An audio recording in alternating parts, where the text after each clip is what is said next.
السلام عليكم ورحمة الله وبركاته. إن الحمد لله نحمده تعالى ونستعينه ونستغفره ونعوذ بالله من شرور أنفسنا وسيئات أعمالنا. من يهده الله فلا مضل له ومن يضلل فلا هادي له. أشهد أن لا إله إلا الله وحده لا شريك له وأشهد أن محمدا عبده ورسوله. يا أيها الذين آمنوا اتقوا الله حق تقاته ولا تموتن إلا وأنتم مسلمون. يا أيها الناس اتقوا ربكم الذي خلقكم من نفس واحدة وخلق منها زوجها وبث منهما رجالا كثيرا ونساء واتقوا الله الذي تساءلون به والأرحام إن الله كان عليكم رقيبا. يا أيها الذين آمنوا اتقوا الله وقولوا قولا سديدا يصلح لكم أعمالكم ويغفر لكم ذنوبكم ومن يطع الله ورسوله فقد فاز فوزا عظيما. أما بعد فإن أصدق الحديث كتاب الله وخير الهدى هدى محمد صلى الله عليه وسلم وشر الأمور محدثاتها فإن كل محدثة بدعة وكل بدعة ضلالة وكل ضلالة في النار. أعاذني الله وإياكم من النار.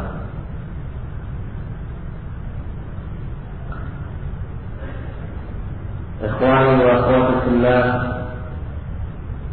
رحمني ورحمكم الله جميعا.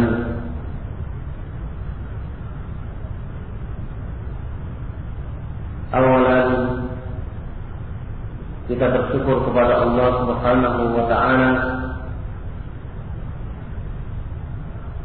yang telah mempertemukan kita kembali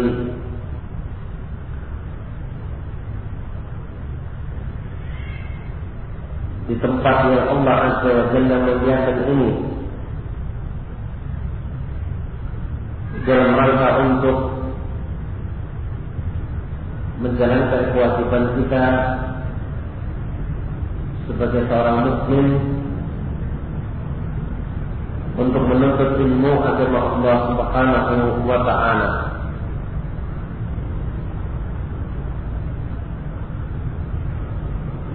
Semoga kita diberikan keikhlasan oleh Allah Subhanahu wa Ta'ala sehingga dengannya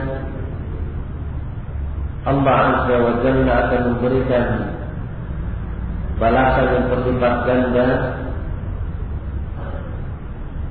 dan Allah Azza wa Jalla akan menyelamatkan kita semua dari perkara-perkara yang dimurkai oleh Allah, menyelamatkan kita dari kesesatan, dari kekufuran, dari kemaksiatan, dari perbuatan-perbuatan zalim yang akan memudaratkan kehidupan kita di dunia wal akhirah, di dunia dan juga di akhirat. Ikhwan fillah rahimani wa rahimakumullah jami'an. Keikhlasan ini memegang peranan yang sangat penting di kulil a'mal, pada seluruh amalan-amalan ibadah yang disyariatkan oleh Allah Subhanahu wa Ta'ala. Keikhlasan yang dimaksud adalah menjalankan segala macam bentuk ibadah, baik berupa perintah atau berupa larangan, segala perkara yang Allah cintai dan Allah ridhai, baik berupa perkataan, berupa perbuatan, al-zahir wal batinah, yang lahir ataupun yang batin.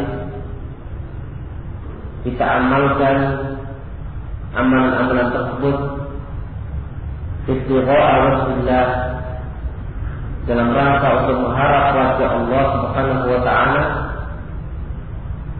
dan mengharapkan balasan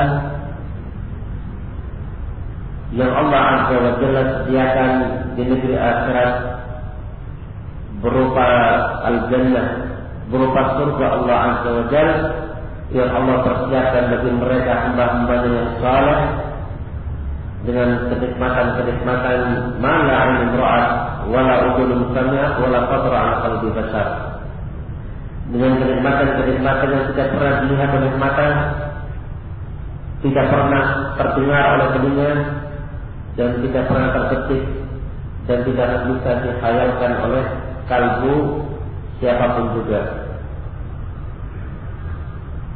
Ikhwan fillah rahimani wa rahimakumullah jami'an, dengan bekal keikhlasan ini pula maka iblis laknatullah alaih tidak akan mampu untuk menggoda mereka baik dari arah depan, arah belakang, samping kanan dan samping kiri, ketika hamba tersebut diberikan keikhlasan oleh Allah Subhanahu wa taala. Dan kita melihat pula bagaimana kisah al-anbiya wal mursalin di dalam berdakwah, di dalam beribadah, mereka diselamatkan oleh Allah Azza wa Jalla minal fahsya, dari kekejian, dari perbuatan-perbuatan yang dimurkai Allah Azza wa Jalla, karena mereka adalah hamba-hamba yang mukhlasin, hamba-hamba yang diberikan keikhlasan oleh Allah Subhanahu wa taala. Tapi seperti Yusuf alaihissalam, seperti kisah Nabi Yusuf alaihissalam, bagaimana ketika dia digoda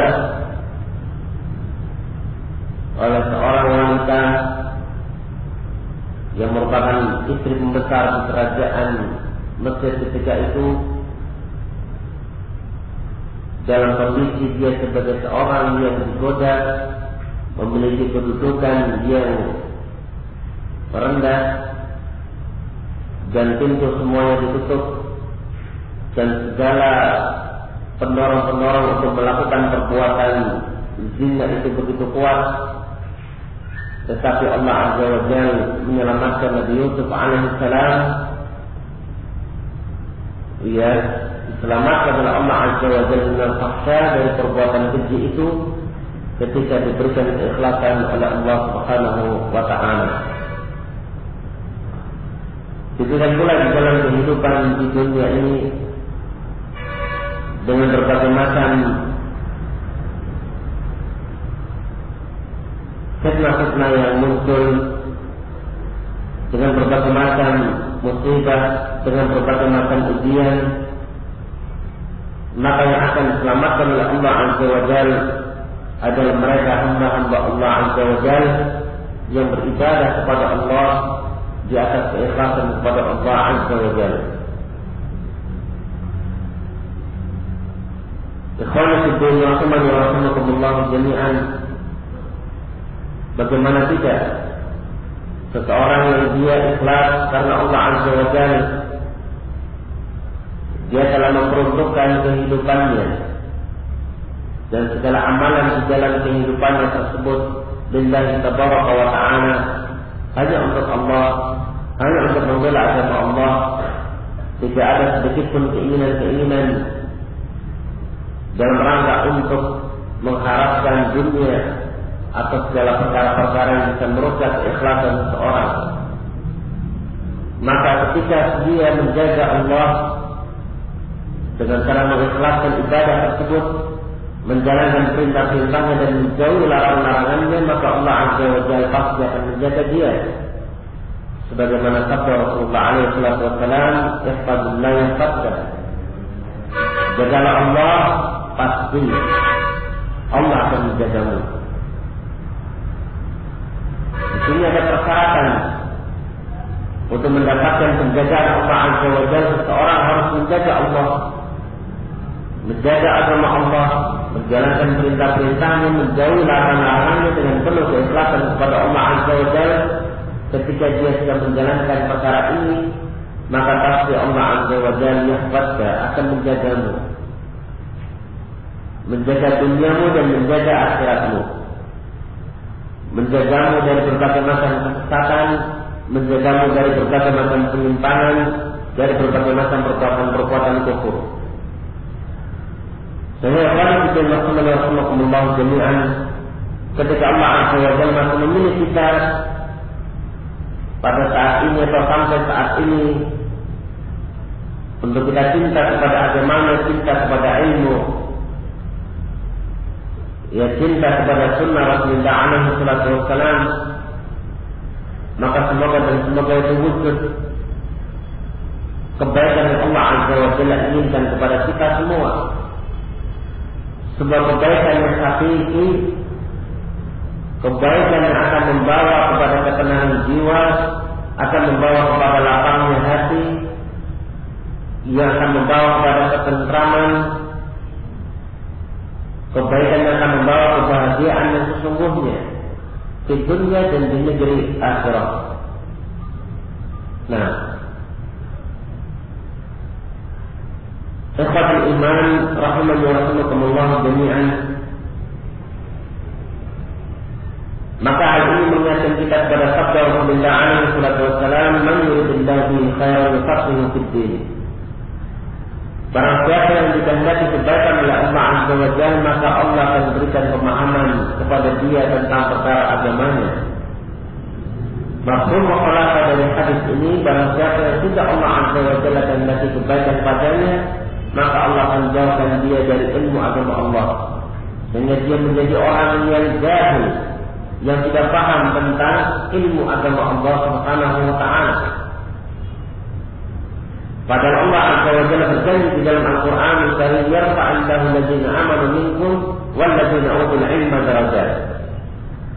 Allah Subhanahu wa ta'ala akan mengangkat, Allah Azza wa Jalla akan mengangkat derajat orang-orang yang beriman di antara kalian, dan Allah Azza wa Jalla akan melebihkan dengan beberapa derajat terhadap orang-orang yang diberikan ilmu oleh Allah Azza wa Jalla minal mu'minin, dari kalangan orang-orang yang beriman kepada Allah Azza wa Jalla dilebihkan dengan beberapa derajat dibandingkan orang yang beriman, ya tetapi dia tidak memiliki ilmu, ya apa tidak berada di atas ilmu yang cukup.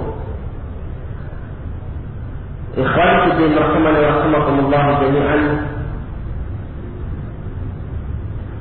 Sehingga ilmu yang dengannya seseorang akan diangkat oleh Allah Subhanahu wa ta'ala. Ketika disebutkan ilmu secara mutlak Al-Quran wa Sunnah, maka yang dimaksud adalah ilmu syar'i, adalah ilmu syar'i, adalah ilmu tentang syariat Allah Azza wa Jalla, ilmu Al-Quran wa Sunnah. Nah, karena sebagian pihak atau bahkan banyak dari kalangan fuqaha, dari kalangan du'a, dengan awam, dari kalangan awam minal muslimin, yang mereka banyak memakai adillah yang seperti ini, tetapi mereka membawakan ilmu secara mutlak pula, yakni baik itu mencakup ilmu agama atau mencakup ilmu dunia. Nah, dengan mereka terkadang berjanji dengan ayat ini untuk menghasung para mahasiswa atau para pelajar, untuk mereka semakin meningkatkan ilmunya, ya supaya diangkat derajatnya oleh Allah Subhanahu wa ta'ala. Nah, tentunya seperti ini tidak benar, karena yang dimaksud ilmu yang disebutkan di dalam Al-Quran ataupun disebutkan di dalam As-Sunnah, yang dengannya Allah Azza wa Jalla mengangkat derajat mereka dan memuliakan mereka, memuji mereka adalah ilmu syar'i. Nah, karena ilmu itu barakallahu fikum pada hakikatnya terbagi menjadi dua. Ada ilmu maqasid, yang kedua ada ilmu wasail atau ilmu wasilah. Ilmu maqasid adalah ilmu tujuan. Ilmu maqasid adalah ilmu tentang Al-Quran dan As-Sunnah. Itu adalah ilmu maqasid. Kenapa disebut ilmu maqasid? Karena dengan mempelajari Al-Quran dan Sunnah, maka dengan ilmu itulah seseorang bisa menerapkan tujuan Allah Subhanahu wa Ta'ala menciptakannya di muka bumi ini. Bisa menerapkan tujuan yang dengannya Allah Azza wa Jalla menciptakan mereka di muka bumi ini. Apa tujuannya? Sebagaimana disebutkan di dalam surah Az-Zariyat, dalam surah yang sering kita mendengarnya dan telah kita menghafalnya, "Wa ma khalaqtul jinna wal insa illa liya'budun." Dan tidaklah aku menciptakan jin dan manusia illa liya'budun, kecuali supaya mereka itu mau beribadah kepadaku. Lihat di dalam ayat ini Allah Azza wa Jalla menyebutkan tujuan Allah Azza wa Jalla menciptakan kita semua, menciptakan saya dan antum, anda semua. Allah Azza wa Jalla memiliki misi dan tujuan yang sangat mulia ketika menciptakan kalian semua dalam rangka untuk merealisasikan ibadah ubudiyah kepada Allah Subhanahu wa Ta'ala. Dan seseorang tidak akan mungkin bisa merealisasikan ibadah kepada Allah Azza wa Jalla illa bil ilmi, kecuali dengan ilmu. Kecuali dengan ilmu. Seseorang tidak akan mungkin bisa beribadah kepada Allah Subhanahu wa Ta'ala illa min tariqil ilmi atau illa min tariqil wahyi, kecuali melalui jalan ilmu, kecuali melalui jalan wahyu. Kalau Allah Azza wa Jalla membiarkan kita semua di kehidupan di dunia ini tanpa Allah Azza wa Jalla bimbing kita, tanpa Allah Subhanahu wa Ta'ala utus kepada kita seorang Rasul yang mana menerima wahyu dari Allah Subhanahu wa Ta'ala yang menjelaskan bagaimana takdir, bagaimana penerapan di dalam kita beribadah kepada Allah Azza wa Jalla, niscaya kita tidak akan mampu untuk merealisasikan ibadah yang benar sesuai dengan apa yang diinginkan oleh Allah Subhanahu wa Ta'ala. Bahkan kalau Allah Subhanahu wa Ta'ala tidak mengutus kepada kita seorang Rasul, kita dibiarkan begitu saja, niscaya saat kehidupan kita seperti hewan-hewan itu, seperti binatang-binatang, bahkan bisa lebih buruk daripada kehidupan binatang itu sendiri. Nah, sehingga itulah kemuliaan ilmu maqasid, ilmu Al-Quran wa Sunnah. Karena dengan ilmu maqasid ini seseorang bisa menerapkan tujuan dia diciptakan oleh Allah Subhanahu wa Ta'ala di muka bumi ini dalam rangka untuk beribadah kepada Allah. Karena dia tidak akan mungkin bisa beribadah kepada Allah kecuali dengan melalui ilmu, kecuali dengan melalui belajar Al-Quran dan Sunnah. Seseorang tidak akan mungkin bisa melaksanakan ibadah as-salat, ibadah salat sesuai dengan cara yang benar, kecuali dengan cara dia mempelajari bagaimana sifat salat Nabi alaihi salatu wassalam, bagaimana tata cara salat Nabi alaihi salatu wassalam. Dan kita tidak akan mungkin bisa mempelajari sifat salat Nabi alaihi salatu wassalam di dalam ilmu selain ilmu maqasid.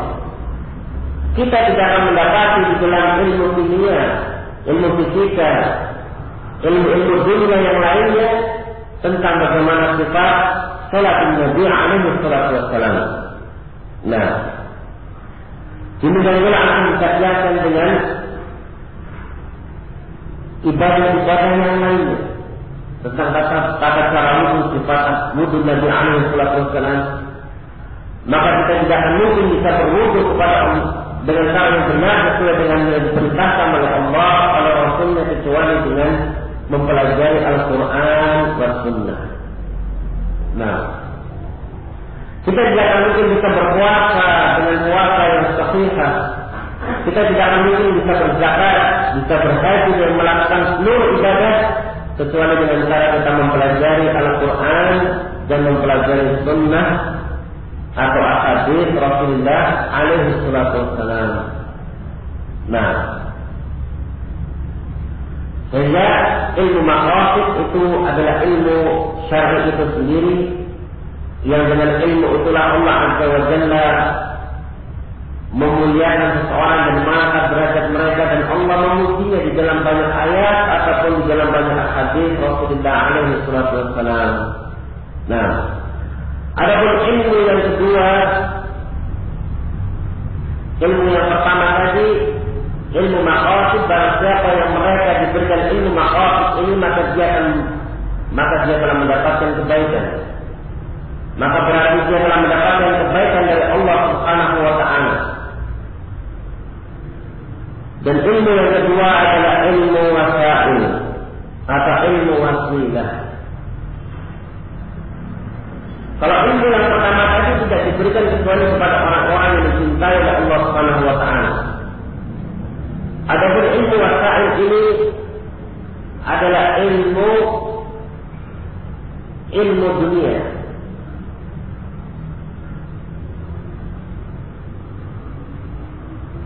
Adalah ilmu dunia, di mana ilmu wasail ini diberikan pula kepada orang-orang yang kafir kepada Allah Subhanahu wa ta'ala. Sehingga bagaimana hukum ilmu wasail tergantung kepada tujuan dia mempelajarinya, atau tujuan di dalam dia menggunakan wasail tersebut untuk apa.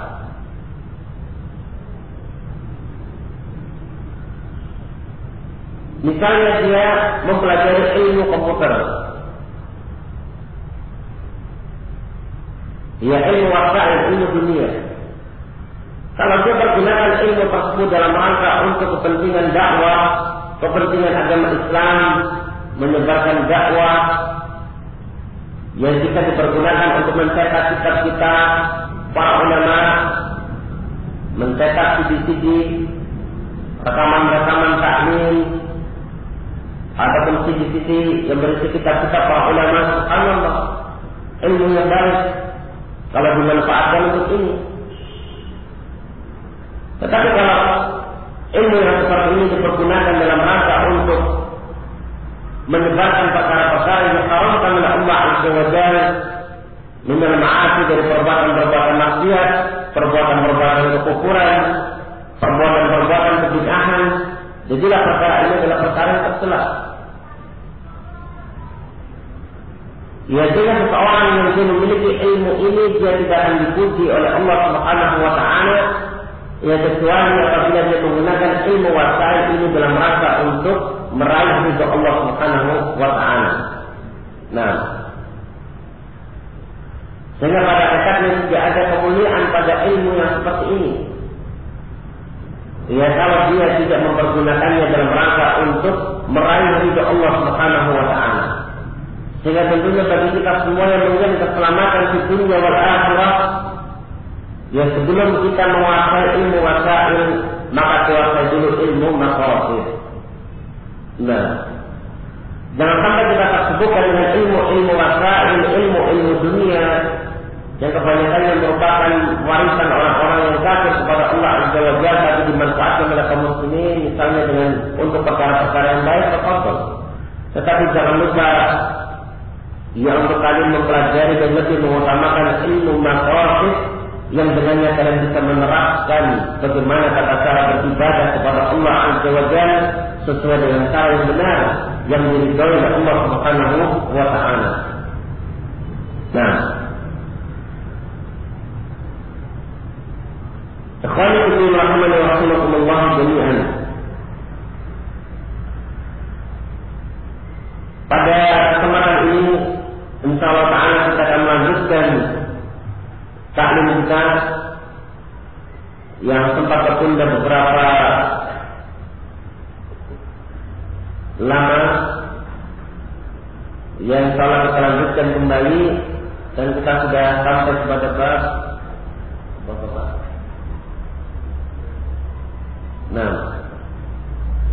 bab Zuratul Nisa, yang kecemburuan yang dimiliki oleh para wanita, oleh para istri.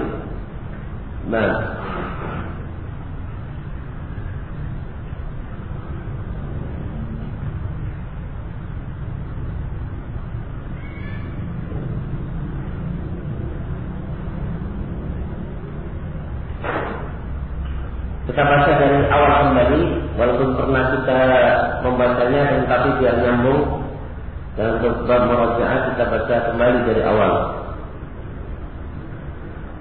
Qala Imam Bukhari rahimahullah, haddatsana Ali haddatsana Ibnu Umayyah an Humayd an Anas qala kana Nabi alaihi salatu wasallam inna ba'da nisa'ihi fa arsalat إحدى أمهات المؤمنين في صفة فيها طعام، فضربت أنة النبي عليه الصلاة والسلام في بيتها يد الغادر فسقطت الصفة، فانطلق فجمع النبي عليه الصلاة والسلام سلق الصفة ثم جعل يجمع فيها طعام التي كانت في الصفة ويقول غارت أمكم، ثم حبس الغادر حتى أتي بصفة من علم التي هو في بيتها، فدفع الصفة الصحيحة إلى التي قدر صفوتها وأمسك المقصورة في بيت التي كسرت. Berkata Imam Al-Bukhari meriwayatkan dengan sanadnya sampai sahabat Anas bin Malik radhiyallahu taala anhu, beliau menyatakan kana Nabi alaihi salatu wasallam inda ba'di nisa'i. Saat itu Nabi alaihi salatu wasallam sedang berada di salah satu istrinya.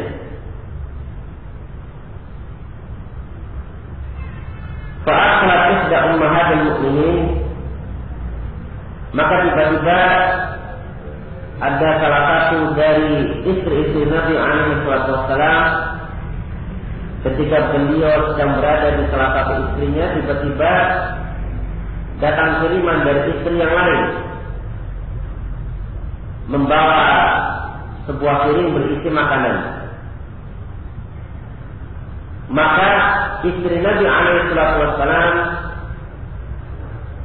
yang saat itu sedang bersama Nabi alaihi salatu wassalam, dharabat, memukul yadul khadim, ia memukul tangan pembantunya. Jadi istri Nabi alaihi salatu wassalam yang mengirimkan sebuah piring berisi makanan mengutus khadimnya, mengutus pembantunya untuk diserahkan kepada Nabi alaihi salatu wassalam yang saat itu sedang bersama salah satu istrinya. Ya, maka spontan istri Nabi alaihi salatu wassalam yang memukul tangan al-khadim, pembantunya tersebut. Fasaqat as-saffah, kemudian jatuhlah piring tersebut. Fanqalaqat fajama' Nabi alaihi salatu wasallam silaq as-saffah, maka pecahlah piring tersebut dan kemudian Nabi alaihi salatu wasallam mengumpulkan pecahan-pecahan piring itu. Kemudian dia mengumpulkan makanan yang ada di dalam piring tersebut untuk ditaruh di tempatnya. Wa yaqulu, dan beliau menyatakan gharat ummukum, ibu kalian sedang cemburu, ibu kalian sedang dilanda kecemburuan. Tsumma habasal qadim, kemudian beliau Nabi alaihi salatu wasallam menahan al-qadim, menahan pembantunya sampai didatangkan sebuah piring min indallati huwa fi baitiha, sebuah piring dari istri yang ketika itu Nabi alaihi wasallam berada di rumahnya. Maka setelah didatangkan sadaqa as-saffah as-sahifah, maka diberikanlah piring yang masih utuh tersebut kepada pembantu itu untuk diserahkan kepada istri yang dipecahkan piringnya itu. Wa amsakal maqsurah, dan beliau Nabi SAW tetap menahan atau membiarkan piring yang pecah tersebut di rumah istri yang memecahkan piring itu. Nah, ini kecemburuan dari salah satu ummahatul mukminin, istri Khalilullah, khairul anam, sayyidu waladi bani Adam, istri sebaik-baik manusia, sebaik-baik manusia dan sebagai sayyid bani Adam. Dan ummahatul mukminin adalah wanita yang terbaik ya di dunia ini. Ya, tetapi tidak terlepas mereka itu dari sifat-sifat kewanitaannya. Dan sifat-sifat kewanitaannya yang jelas memiliki kekurangan-kekurangan yang ada. Dan kita melihat dari kisah ini, kejadiannya adalah kejadian yang spontanitas, kecemburuan yang tiba-tiba muncul dan tidak bisa ditahan. Nah, mungkin antum yang di sini belum bisa merasakan, ya. Nah, tetapi insya Allah para wanita, terlebih yang mereka sudah pernah di madu, bisa merasakan apa yang dirasakan oleh ummahatul mukminin ini. Sebab kecemburuan yang wajar. Ya, sehingga Nabi SAW dari sini tidak diriwayatkan memarahi istri beliau dan beliau menyatakan gharat ummukum. Ya wajar. Ibu kalian melakukan yang seperti ini karena sedang dilanda kecemburuan. Nah, wal ghirah, dan kecemburuan itu ia mustaqaq min taghayyuril qalb, merupakan bentuk mustaq min taghayyur al-qalb, yang diambil dari taghayyur. Al-ghirah taghayyara. Ini taghayyur al-qalb, yang diambil dari perubahan hati, wahaidan al-ghadab, dan meluapnya kemarahan atau bangkitnya kemarahan. Bisababin musyarakati mabihi ikhtisas, dengan sebab adanya musyarakah, persekutuan,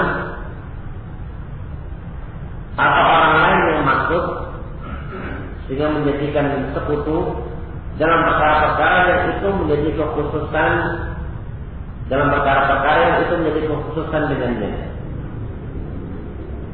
Nah, bagaimana keberadaan ummahatul mukminin di waktu yang khusus ketika Nabi SAW khusus berada di salah satu istrinya, tiba-tiba ada musyarakah dari istri yang lain, walaupun bukan dalam bentuk jasadnya, tetapi musyarakah dari sisi ya diberikannya piring tersebut yang berisi makanan. Nah, sehingga menimbulkan kecemburuan. Taghayyur al-qalb wa hijan al-ghadab. Wa hatta ma yakunu dzalika baina zawjayn. Dan yang paling syadid, yang paling keras atau paling parahnya kecemburuan itu biasanya terjadi baina zawjayn, antara suami dengan istrinya, sama sulfat, sebagaimana dalam Fathul Bari. Nah, yang paling parahnya ini terjadi antara suami dengan istri. Memang ini kehidupan suami istri. Dalam perkara kecemburuan, maka kecemburuan yang sadid, bahkan yang paling sadid, itu terjadi pada suami dengan istrinya. Tapi dalam perkara mahabbah demikian pula. Dalam perkara kecintaan,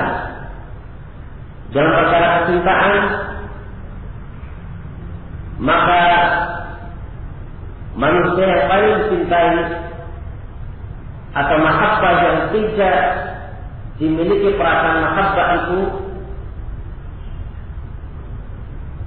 begitu membara itu terjadi kepada suami dengan istri pula. Dalam perkara mahabbah demikian pula, dalam perkara ghirah demikian pula. Nah, antum memiliki mahabbah terhadap orang tua, dia memiliki mahabbah terhadap kerabat, tetapi beda mahabbah antara seorang suami dengan istri atau istri dengan suaminya. Nah, dia tidak.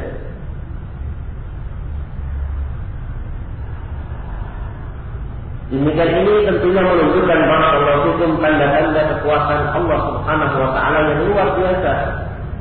Dua insan yang sebelumnya tidak pernah ketemu, yang sebelumnya tidak pernah kenal, tidak ada hubungan karib kerabat, tidak pernah berjumpa, bahkan lain daerah, lain pulau. Ya, tetapi ketika ketemu menjadi hubungan rumah tangga, ya timbul mahabbah yang luar biasa. Nah, sehingga karena timbul mahabbah yang seperti ini, ya terkadang mahabbah apalagi dimiliki oleh seorang wanita sampai kebablasan. Ia tidak bisa menempatkan mahabbah pada tempatnya. Ia tidak bisa menempatkan mahabbah pada tempatnya. Tentunya segala amal itu, amal-amalan hati yang terkait dengan perkara yang seperti ini diusahakan mengambil nilai ibadah kepada Allah Azza wa Jalla dan tidak sampai bertentangan dengan syariat Allah atau melanggar syariat Allah Azza wa Jalla. Dan ini adalah perkara yang sulit. Nah, jangan sampai seorang istri yang terlalu cinta kepada suaminya, seorang istri yang terlalu senang kepada suaminya sampai takut berpisah, menjadikan seorang istri dia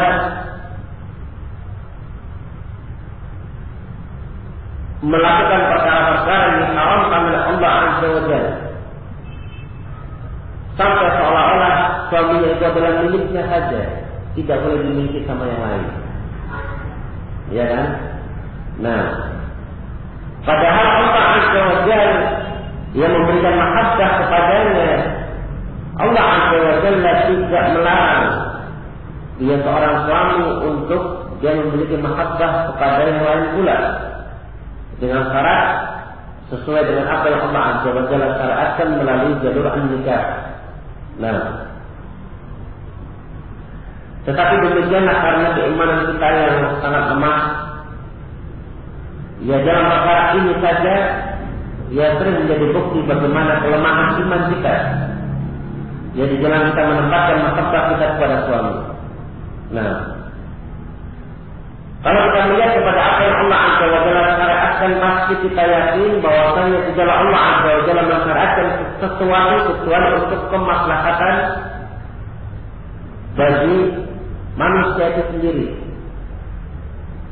Nah, dan Allah Azza wa Jalla zat yang maha mengetahui apa yang dibutuhkan oleh seorang suami, apa yang dibutuhkan oleh seorang istri, dan pasti mereka siap dan mampu untuk melakukannya. Kalau tidak siap dan tidak mampu biasanya karena al-hawa, karena memang adanya hawa nafsu yang menutupi di dalam kehidupannya. Nah, padahal kehidupan suami dengan istri juga tidak merupakan kehidupan yang langgeng di kehidupan dunia ini. Nah, sehingga jangan sampai barakallahu fikum mahabbah kecintaan yang diberikan kepada suamimu itu terlalu berlebihan, mengekang suamimu untuk melakukan perkara-perkara yang dihalalkan oleh Allah Subhanahu wa taala. Bahkan sebagian yang lain sampai akan diceritakan di sini, sampai seorang istri dia rela melakukan kekufuran kepada Allah Azza wa Jalla, perbuatan kufur dengan cara menyihir suaminya, ya agar tidak menikah lagi, ya, atau menyihir suaminya dengan sihir aktiwala agar suaminya itu semakin cinta kepada istrinya dan tidak cinta kepada yang lain. Nah, kita baca qala Ummu Abdillah radhiyallahu anha wal ghira naw'an mahmudah wa madmumah. Kecemburuan itu ada dua, kecemburuan yang terpuji dan kecemburuan yang tercela. Nah, kecemburuan ada dua, kecemburuan yang terpuji dan kecemburuan yang tercela. Al-mahmudah allati la tatajawaz asar. Kecemburuan yang mahmudah dan terpuji adalah kecemburuan yang tidak sampai melanggar batasan syariat Allah Azza wa Jalla. Kecemburuan yang tidak melampaui syariat Allah, artinya tidak melanggar syariat Allah Azza wa Jalla.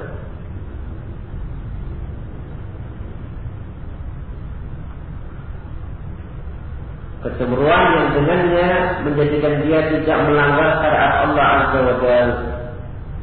Wa hadha an-naw' a'da'ul Islam yuhawiluna zahzahata 'an qulubin nas لأنهم يعلمون أهمية الغيرة وأنه بفقد الغيرة تحصل المنكرات من الاختلاف وقلة الأدب والتفرد والفساد.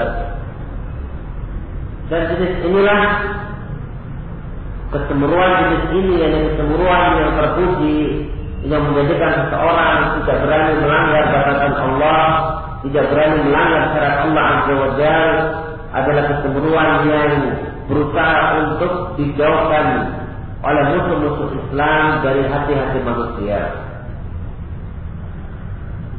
Li'annahum ya'lamuna ahamiyatal ghirah, karena mereka mengetahui pentingnya ghirah, kecemburuan yang terpuji ini. Karena dengan hilangnya kecemburuan maka jadi banyak kemungkaran, seperti adanya ikhtilaf,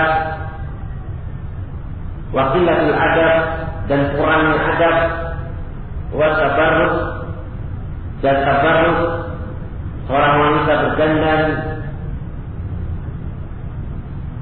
wal fasad dan kerusakan-kerusakan yang lain disebabkan hilangnya kecemburuan yang ada pada seorang suami.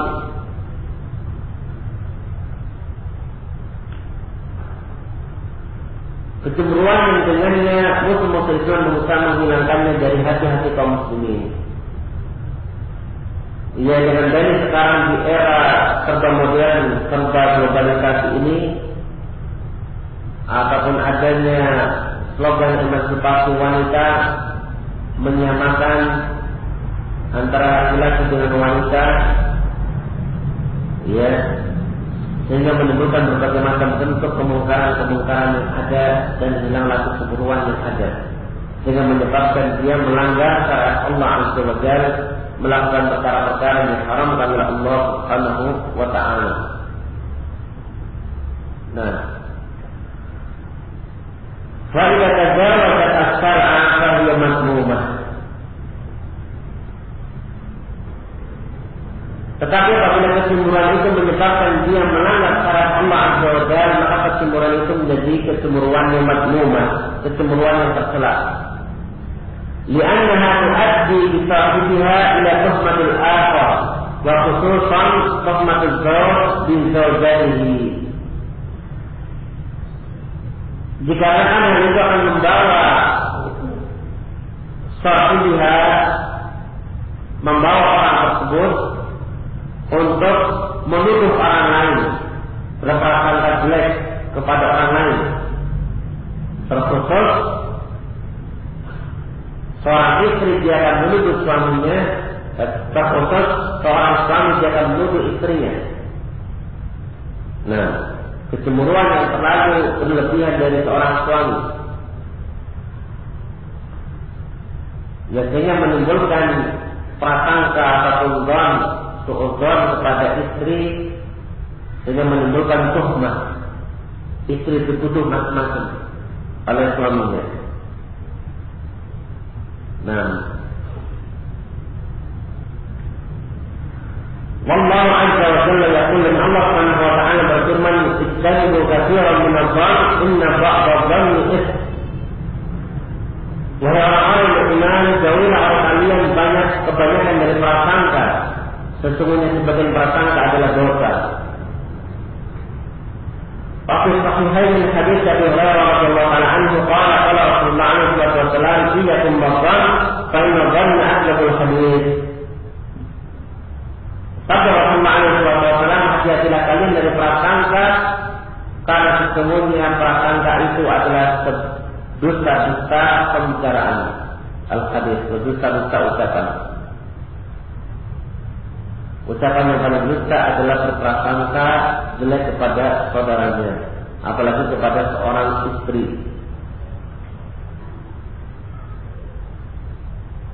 Nah, ini ghirah, ada dua, ghirah yang terpuji dan ghirah yang tercela, yang dimiliki oleh seorang suami ataupun istri. Intinya dengan kecemburuan tersebut yang dimiliki oleh seorang suami misalnya, ya kecemburuan yang menjadikan seorang istri tersebut dia tidak sampai melanggar syariat Allah Subhanahu wa Ta'ala. Sehingga istrinya bebas untuk melakukan istilah, melakukan tabarruk dan melakukan bentuk kerusakan-kerusakan yang diharamkan oleh Allah Subhanahu wa Ta'ala. Adapun kecemburuan yang tercela yang dimiliki oleh seorang suami ketika kecemburuan itu sampai berlebihan, sampai melebihi batasan yang disyariatkan oleh Allah Subhanahu wa Ta'ala, sampai melebihi batasan syariat, sampai menyebabkan dia suudzon, menyebabkan dia berprasangka jelek kepada istrinya. Padahal istrinya itu adalah istri yang menjaga kehormatannya. Tetapi karena kecemburuan maka dia menuduh macam-macam kepada istrinya. Dia misalnya,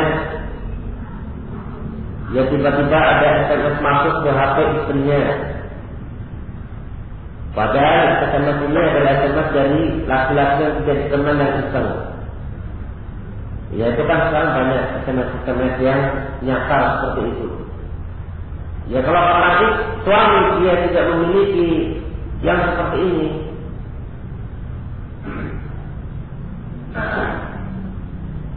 tidak bisa menimbang dan tidak bisa menempatkan al-ghirah, kecemburuan itu, maka dia akan melakukan perkara-perkara yang justru akan dilarang. Ya akhirnya dia murka, akhirnya dia suudzon dan menuduh istrinya telah berhubungan dengan yang lain. Nah, padahal itu sebenarnya adalah SMS yang nyakar ataupun telepon yang nyakar. Iya kan? Nah,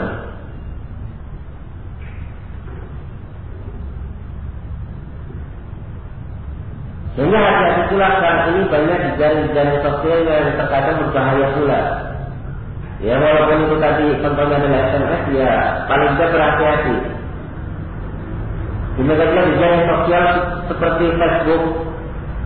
Ya betapa banyak kita mendengar berita-berita bagaimana musuh-musuh Islam berusaha untuk menyakiti wanita-wanita muslimah melalui perkara ini, menggoda mereka dan mengeluarkan mereka dari sunnah atau dari agama Allah Subhanahu wa Ta'ala. Ya Allah musta'an.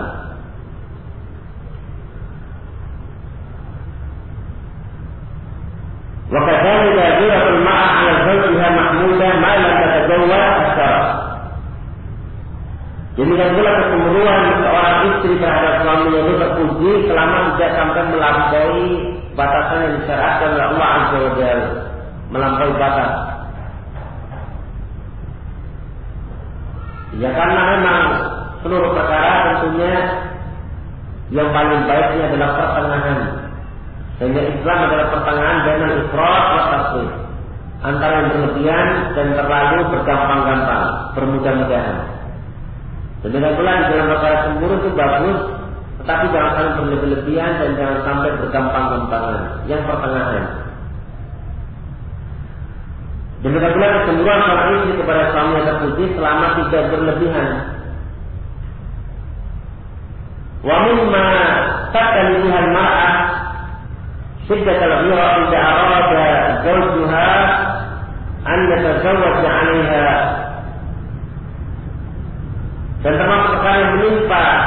wanita dari kecemburuan yang sangat dan berlebihan tersebut adalah apabila suaminya itu berkeinginan untuk menikah lagi.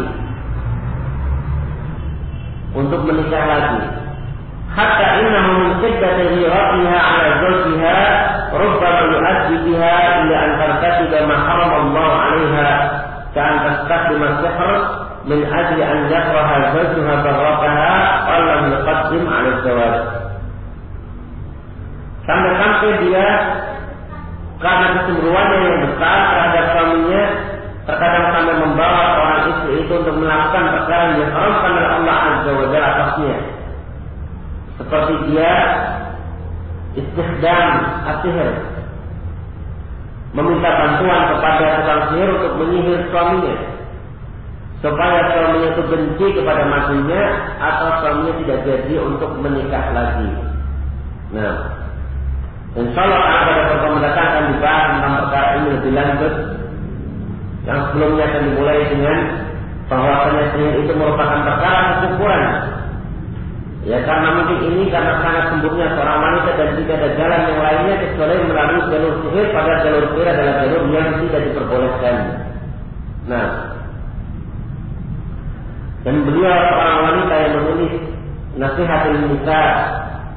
Ya luar biasa bagaimana beliau taslimnya kepada syariat Allah Subhanahu wa taala. Ya tentunya seorang wanita seperti penulis ini juga merasakan adanya ghirah kecemburuan yang sangat pula ketika seorang suami dia berkeinginan untuk menikah lagi. Tapi sikap kita hendaknya kita memasrahkan semua itu kepada Allah Subhanahu wa taala dan kita memiliki ilmu yang benar yang akan membimbing kita kepada perkara-perkara yang diridhoi Allah Subhanahu wa taala, sehingga suatu saat ketika kalian wahai para wanita diuji dengan perkara yang seperti ini, maka kalian bisa bersikap. Nah, ya tentunya perkara seperti ini tidak dilakukan secara serampangan ya oleh para suami-suami yang ada dan tidak terlalu bermudah-mudahan. Ya, dia melihat kemampuan dan ilmu yang ada pada dirinya dan melihat kemampuan yang ada pada dirinya. Nah, dikarenakan adanya ujian dalam perkara seperti itu, ada pula celaan-celaan ataupun ada pula ancaman-ancaman terhadap seorang suami yang tidak mampu berbuat adil. Ya, terhadap semua istri-istrinya tersebut. Nah, sehingga kita semua melangkah dengan pasti ya di atas ridha Allah Subhanahu wa taala. Ya maka bagaimana sikap seorang istri yang benar? Ya tentunya dia menerima ridha kepada ketentuan Allah Azza wa Jalla, Allah Azza wa Jalla takdirkan kepadanya. Ya dan dia tidak melarang suaminya untuk melakukan perkara yang sesungguhnya disyariatkan oleh Allah Subhanahu wa taala.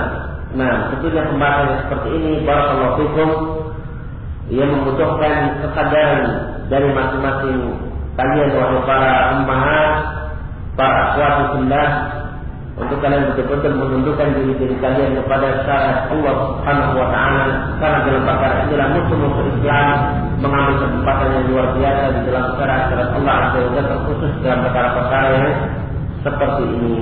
Nah, wallahu a'lam. Insyaallah kita lanjutkan pada pertemuan mendatang dan jangan dilewatkan ya, dan kemudian para wanita akhirnya tidak mau hadir lagi karena pembahasannya sudah pembahasan yang mendukung suami. Nah, ini pembahasannya lagi mendukung para suami. Iya. Ya masing-masing seharusnya seorang istri dan seorang suami hadir. Ya supaya masing-masing bisa mendapatkan ilmu dan tapi menerapkan ilmu itu dengan cara yang benar untuk mendapatkan ridha Allah Subhanahu wa taala. Subhanaka bihamdik la ilaha illa anta astaghfiruka wa atubu ilaik.